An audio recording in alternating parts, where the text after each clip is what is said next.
Bismillahirrahmanirrahim. Assalamualaikum warahmatullahi wabarakatuh. Pertemuan hari ini kita akan membahas tentang strategi algoritma, di mana mata kuliah ini dengan kode IF 4005, program studi teknik informatika semester ganjil. Oke. Perkenalkan, nama saya Syafir Mansah. Kebetulan semester ini saya mengampu mata kuliah ini. Nah, tujuan dari mata kuliah ini secara umum diantaranya adalah mahasiswa memahami beberapa strategi yang digunakan dalam memecahkan persoalan, baik secara makus sesuai dengan karakteristik persoalannya. Artinya nanti setiap persoalan akan berbeda-beda cara memecahkannya. Sedangkan secara khusus sini tujuan dari mempelajari mata kuliah ini, yang pertama, mahasiswa mampu memilih strategi yang tepat untuk menyelesaikan suatu persoalan. Kemudian yang kedua, membuat program untuk menyelesaikan persoalan menggunakan strategi yang tepat. Selanjutnya, pokok bahasan di sini antara strategi algoritma, kompleksitas algoritma, brute force. Nanti kita akan membahas tentang algoritma-algoritma yang banyak digunakan atau ditemukan di dunia komputer atau dunia umum di sini. Jadi diantaranya tadi ada brute force, greedy, divide and conquer, decrease and conquer, DFS atau BFS, deep first search, kemudian best first search, kemudian algoritma backtracking, branch and bound, star, di sini A star, ini tambahan ya. Kemudian dynamic programming, pattern matching, dan teori. Itu pokok bahasan ke depan. Sedangkan referensi yang diambil dari Rinaldi Munir, di sini strategi algoritma teknik informatika ITB. Itu acuan utamanya. Kemudian Ananya Levitin, Introduction to the Design and Analysis Algorithm. Richard E. Neapolitan, ini tentang Foundation of Algorithm. Thomas Hackman, Introduction to Algorithm. Kemudian Alice Horowitz, ini tentang Fundamental of Computer Algorithm. Itu referensi di antara referensi yang digunakan pada mata kuliah ini. Baik, kita mulai dari definisi masalah atau problem. Nah, dalam kehidupan sehari-hari kita sering dihadapkan dalam sebuah permasalahan. Begitu juga dalam komputer. Khususnya di sini adalah algoritma. Nah, biasanya masalah atau persoalan sering dituliskan dalam bentuk pertanyaan atau tugas yang harus kita cari jawabannya di sini. Ini ya. Contoh untuk persoalan. Contoh dalam kasus pengurutan. Soal untuk pengurutan. Diberikan senarai, dalam hal ini disebut list, senarai S yang terdiri dari n buah integer. Bagaimana mengurutkan n buah integer tersebut sehingga terurut secara menaik? Jawabannya adalah barisan nilai di dalam senarai yang terurut menaik. Soal kedua, persoalan pencarian. Di sini tentukan apakah suatu bilangan X terdapat di dalam sebuah senarai S yang berisi n buah bilangan bulat. Jawabannya ada dua kemungkinan, ya dan tidak. Jika ya, maka di sini X ditemukan dalam senarai. Jika tidak, maka jika X tidak terdapat dalam senarai.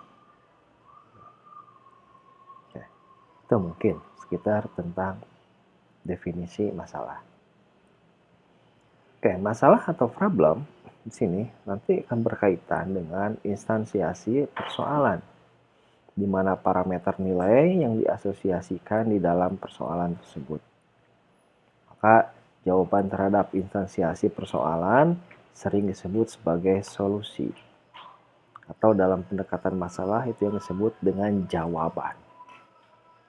Contoh, selesaikan persoalan pengurutan untuk tadi listnya S 15, 4, 8, 11, 2, 10, 19. Jadi ada himpunan bilangan di sini dalam bentuk list atau senarai, di mana bilangannya terdiri dari 7 buah bilangan. Jadi disuruh mengurutkan, berarti tadi konsepnya dari terkecil ke besar atau menaik. Maka solusi S di sini adalah 2, 4, 8, 10, 11, 15, dan 19. Kemudian dari masalah tadi, maka kita bisa tarik kesimpulan untuk definisi sebuah algoritma. Untuk persoalan dengan instansiasi yang besar, maka solusinya menjadi lebih sulit ditentukan, dikarenakan nanti lebih besar. Maka perlu sebuah prosedur umum yang berisi langkah penyelesaian dalam persoalan algoritma. Algoritma ya, urutan langkah-langkah untuk memecahkan suatu persoalan dengan memproses masukan menjadi keluaran. Oke. Kemudian analisis algoritma di sini, yang pertama di sini dia memiliki tujuan analisis, yaitu mengukur kinerja atau performa dari sebuah algoritma berdasarkan sudut pandang atau dari sisi kemangkusannya, atau biasa dikenal dengan efisien. Kemudian alat ukur kemangkusan algoritma itu ada dua. Yang pertama didasarkan kepada kompleksitas waktu, time di sini notasinya time n. Kemudian kompleksitas ruang, space n, di mana n merupakan ukuran masukan yang diproses oleh algoritma tersebut. Ini contoh alat ukur, ini contoh pengukuran pada kecepatan internet, contohnya di speed test dan segala macamnya. Oke, berdasarkan tersebut, maka 3 notasi kebutuhan waktu untuk asimptotik di sini. Batas lebih atas kebutuhan waktu algoritma, batas lebih bawah kebutuhan waktu algoritma, dan jika sini batas atas atau batas lebih atas sama dengan batas lebih bawah, di mana TN atau time kompleksitas waktu merupakan jumlah tahap komputasi yang dilakukan untuk menjalankan sebuah algoritma sebagai fungsi dari ukuran masukan. Kemudian space atau kompleksitas ruang di sini merupakan ruang memori yang dibutuhkan algoritma sebagai fungsi dari ukuran masukan. Nah, selanjutnya definisi dari strategi algoritma. Oke, biasa dikenal dengan istilah algoritma desain teknik, di mana pendekatan umum untuk memecahkan persoalan secara algoritmis. Struktur berarti nantinya ya, yang dapat diterapkan pada bermacam-macam persoalan dari berbagai bidang komputasi. Nanti tetap basicnya kepada bidang komputasi. Nah, alasan diperlukannya strategi algoritma diambil berdasarkan definisi dari Levitin. Memberikan panduan sebagai guidance, sebagai guide panduan ya, untuk merancang algoritma bagi persoalan baru. Kemudian yang kedua, dapat mengklasifikasikan algoritma berdasarkan gagasan perancangan yang mendasarinya. Di mana untuk strategi algoritma sangat banyak. Kita akan bahas dalam pertemuan ini atau dalam materi strategi algoritma ini. Yang pertama adalah brute force. Jadi ada algoritma brute force, Ada algoritma greedy, divide and conquer, decrease conquer, kemudian algoritma backtracking, branch and bound, and dynamic programming. Oke, lihat gambar di samping yang biru. Ini memperlihatkan sebetulnya sebuah program mengurutkan IPK dalam bahasa pemrograman Pascal di sini. Oke, ya. Oke, selanjutnya berkaitan dengan klasifikasi dari strategi algoritmanya. Jadi klasifikasi strategi algoritma itu dibagi menjadi 4. Yang pertama, strategi langsung, biasa dikenal dengan direct solution strategy, di mana algoritma yang masuk ke dalam kategori ini adalah brute force dan greedy. Kemudian yang kedua, strategi berbasis pencarian pada ruang status, atau biasa dikenal sebagai state space based strategies. Algoritma yang masuk dalam kategori ini backtracking dan branch and bound. Yang ketiga, solusi atas bawah atau top down solution strategies. Yang masuk ke dalam kategori ini algoritma divide and conquer, kemudian decrease and conquer. Yang selanjutnya, strategi solusi bawah atas atau bottom up solution strategies, di mana yang masuk ke dalam ini adalah dynamic programming. Mungkin ini sedang marak, sedang ramai. Nah, ada catatan di sini, klasifikasi dari keempat ini tidak kaku. Artinya, bisa berbeda tergantung nanti pendekatan yang digunakan.